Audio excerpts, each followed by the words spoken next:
flora dan fauna di Indonesia dan dunia. Tapi sebelum itu, izinkan kami untuk memperkenalkan diri kepada kalian semua. Perkenalkan, nama saya Muhammad Rirawan. Saya Muhammad Nazrina. Saya Muhammad Igradi. Saya Bapak Ramadan. Saya Samerwan. Saya Andika Dimasa. Saya Isan Sudara. Tiba untuk mempersingkat waktu, izinkan teman-teman saya untuk menjelaskan materi tentang persebaran flora dan fauna di Indonesia dan dunia. Faktor-faktor yang mempengaruhi pola persebaran flora dan fauna ada 4 faktor, yaitu 1 faktor iklim, 2. Faktor adaptif. 3. Faktor fisiografi. 4 faktor biologis. Faktor iklim. Kondisi iklim merupakan salah satu faktor dominan yang mempengaruhi pola persebaran flora dan fauna. Wilayah dengan pola iklim ekstrim seperti wilayah hujan turun sangat menyulitkan bagi kehidupan flora dan fauna. Dibutuhkan proses adaptasi yang lama dan cukup sulit untuk bertahan dalam kondisi seperti itu. Wilayah dengan iklim ekstrim memiliki tingkat persebaran flora dan fauna yang minim, berbeda dengan wilayah iklim tropis. Daerah tropis merupakan salah satu wilayah yang optimal bagi kehidupan makhluk hidup. 2. Faktor adaptif. Faktor adaptif adalah faktor kondisi tanah. Tanah merupakan media tempat bertumbuh dan berkembangnya tanaman.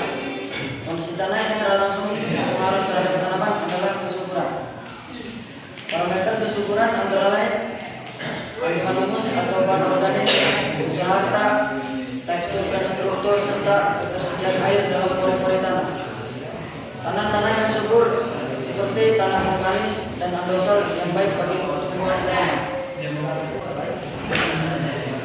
3. Faktor fisiografi. Faktor fisiografi adalah ketinggian dan wilayah atau permukaan bumi atau dari bumi. Pada permukaan bumi terdapat jalan gradien termometrik di mana suhu udara mengalami penurunan sekitar 0,5 derajat Celcius sampai 0,9 derajat Celcius.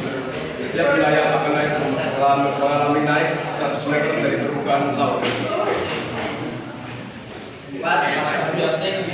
Manusia merupakan komponen biotik yang berpengaruh terhadap keberadaan flora dan fauna di suatu wilayah, baik yang sifatnya untuk menjaga kelestarian alam maupun yang sifatnya untuk mengubah tata kehidupan flora dan fauna, baik ke arah yang positif maupun ke arah yang negatif. Untuk membiayai kebutuhan hidupnya, manusia menggunakan lingkungan hidupnya untuk diolah dan dimanfaatkan dengan baik dan benar. Namun nyatanya sekarang kebanyakan kegiatan manusia yang merusak kelestarian.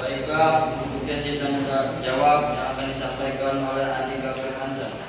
Baik, saya izin bertanya pada teman-teman saya, wilayah manakah yang pola iklim? Apa yang dimaksud dengan flora dan fauna? Izinkan saya untuk menjawab pertanyaan pertama. Flora dan fauna. Flora adalah jenis-jenis tumbuhan, dan fauna adalah jenis-jenis hewan. Manakah yang pola iklimnya cukup ekstrim? Izinkan saya untuk menjawab nomor 2. Wilayah dengan pola iklim yang cukup ekstrim seperti wilayah mendung dan wilayah gurun. Ada beberapa faktor yang mempengaruhi penyebaran flora dan fauna. Sebutkan. Ada 4 faktor, diantaranya faktor adaptif, faktor iklim, faktor fisiografi, dan faktor biotik. Sebutkan parameter untuk kesuburan tanah. Parameter untuk kesuburan tanah antara lain adalah unsur hara, tekstur dan struktur, serta ketersediaan air dalam pori-pori tanah. Tanah seperti apakah yang baik bagi pertumbuhan tanah? Tentunya tanah-tanah yang subur seperti tanah vulkanis dan tanah andosol. Apa yang akan terjadi jika pada pertumbuhan bumi terdapat gejala gradien termometrik? Permukaan bumi akan mengalami penurunan 0,5 derajat Celcius sampai Bukanlah apa yang harus dilakukan oleh manusia untuk tantangan kehidupan flora dan fauna, baik secara positif maupun negatif. Yang harus dilakukan manusia untuk memenuhi tantangan kehidupan flora dan fauna adalah untuk mengelola dan memanfaatkannya secara baik dan benar. Terima kasih jawabannya.